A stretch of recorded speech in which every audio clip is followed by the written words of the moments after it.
The First Year, Part 6. Wild geese were coming back from the Southland.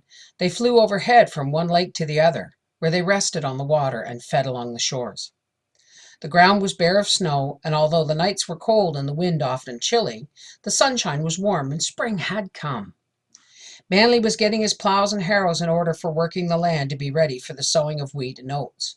He must get an early start at the work, for there were 100 acres to sow in wheat and a 50-acre oat field on the homestead. At the shanty on the homestead, Laura held the grain sacks while he shoveled the wheat into them. He was hauling them home to the barn to be handy for the sowing. The shanty was cold. The grain sacks were coarse and rough to the touch, and the wheat was dusty. Watching the plump wheat kernels slide into the open mouth of the sack made Laura dizzy. If she took her eyes from them, they were drawn irresistibly to the newspapers pasted on the shanty walls, and she read the words over and over. She was unreasonably annoyed because some of them were bottom side up, but she must read them anyway. She couldn't take her eyes from them. Words, words. The world was full of words and sliding wheat kernels. And then she heard Manly saying, "Sit down a minute, you're tired." So she sat down, but she was not tired. She was sick. The next morning she felt much worse, and Manly got his own breakfast. For days she fainted whenever she left her bed. The doctor told her to lie quietly. He assured her she would feel much better before long, and that in a few months, 9 to be exact, she would be all right. Laura was going to have a baby. So that was it. Well, she mustn't shirk. She must get around to do the work in the house so that Manly could get the crops in. So much depended on this year's crops, and there was no money to hire help.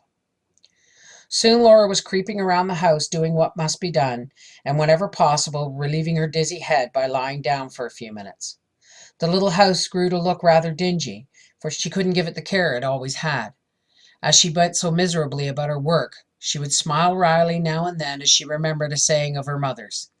"They that danced must pay the fiddler." Well, she was paying, but she would do the work. She would help that much, in spite of everything.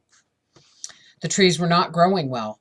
The dry weather of the summer had been hard on them, and they must be given extra care. For years from now there must be 10 acres with the right numbers of growing trees in order to prove up on the tree claim and get a title to the land. So Manly plowed around the little trees and then mulched them with manure from the barnyard. Laura missed the drives over the greening prairie in the freshness of early spring. She missed the wild violets that scented the air with their fragrance. But when wild rose time came in June, she was able to ride behind Skip and Barnum along the country roads where the prairie roses on their low bushes made glowing masses of color, from pale pink to the deepest red, and the air was full of their sweetness. On one such drive she asked abruptly out of a silence, "What shall we name the child?" "We can't name it now," Manly said, "for we don't know if it'll be a boy or a girl." And after another silence Laura said, "It will be a girl, and we'll call her Rose." It rained often that spring. It rained through the summer, and the little trees took courage and waved their little green leaves in the wind while they stretched taller every day. The wild blue stem grass grew on the high prairie, and the slough grass grew rank in the sloughs where the water stood in the lowest places. And oh, how the wheat and the oats did grow, for it rained. The days went by and by, and the wheat headed tall and strong and green and beautiful. Then the grain was in milk, and in just a few days more the crop would be safe. Even if it turned dry now, there would be a good crop, for the stalks would ripen the wheat. At last one day Manly came in from the field. He began looking it over and decided it was ready to cut. The wheat, he said, was perfect. It would go all of 40 bushels to the acre and be number 1 hard. The price would start at 75 cents a bushel, delivered at the elevator in town. "Didn't I tell you," he said, "that everything evens up? The rich have their ice in the summer, but the poor get theirs in the winter." He laughed, and Laura laughed with him. It was wonderful. In the morning Manly had to go to town and buy a new binder to harvest the wheat. He had waited until he was sure it would be a good crop before buying it, for it was expensive, $200, but he would pay half after the grain was threshed and the other half in a second payment after threshing next year.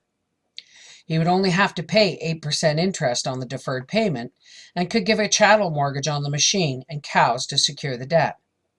Manly went early to town. He wanted to be back in time to begin cutting the grain. Laura was proud when Manly drove into the yard with the new machine. She went out and watched while he hitched the 4 horses and started for the oat field. The oats were the ripest, and he would cut them first. As Laura went back into the house, she did a little mental arithmetic. 100 acres at 40 bushels to an acre would be 4,000 bushels of wheat. 4,000 bushels of wheat at 75 cents a bushel would be, oh, how much would it be? She'd get her pencil. 4,000 bushels at 75 cents a bushel would be $3,000. It couldn't be. Yes, that was right. Why, they would be rich. She'd say the poor did get their ice. They could pay for the mowing machine and the hay rake Manny had bought a year ago and could not pay for because the crop had been so poor. The notes of the $75 and $40 and the chattel mortgage on Skip and Barnum would be due after threshing. Laura did not mind the notes so much, but she hated the chattel mortgages on the horses. She'd almost as soon have a mortgage on Manly. Well, it would soon be paid now, and the note for the sulky plow with its chattel mortgage on the cows. She thought there were some store accounts, but she was not sure. They couldn't be much anyway.